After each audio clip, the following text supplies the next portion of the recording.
काहीतरी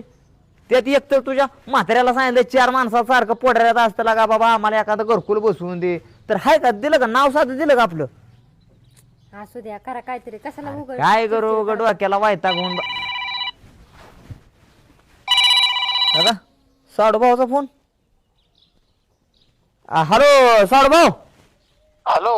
बोला की लय दिवसातनं फोन केला राम राम राम राम साडू- काय चाललंय काय चालली तारांबळ जिंदगीची न काय चालायचं आहे घालायचं सपारा बसलो शेकरायचं पाडलंय सगळं आता म्हणलं ते राव द्या थांबा तुमचं तारांबळ ऐकाय नाही फोन केला पाहुणे मी का बरं? तुमचं 12 महिने 13 असं चाललंय सारखं दारांबळ नाही तुम्हाला पैसे मागत मी राहू द्या अहो, नाही मागू बी ना का आता लय गरीबी वाईट दिवस चालू आहे असू द्या घरी कार्यक्रम ठेवलाय कधी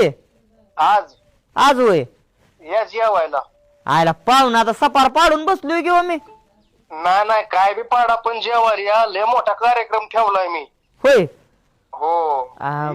वर्षातनं एकदाच असतं या होय हो मोठा कार्यक्रम आहे. बरं ऐका की साडूभाऊ हा येताना काय तुंबा बिंबा आणू का एखादा का आणू नका इथं या तुम्हाला मी नेतो नाही नाही तो तसलं हलकटा का माझ्या पद्धतीने मी करतो नियोजन तुम्ही काळजी करणार का नाही, घरी आल्यावर करा की नियोजन तुम्ही चालते चालते या लवकर वाट बघतो हा. हो येतो येतो मी आता तुमच्याशिवाय कोणाच बोलवणार नाही फक्त तुम्ही यायचं नाही नाही येतो काळजी करणार का एखाद्या गाडीला हात करून येतो या चालते ठेवा साडू हा हो हो हा ऐकलं का साडूभाऊचा फोन आलता ते म्हणे काय बी करून जेवायला या आपण तायडी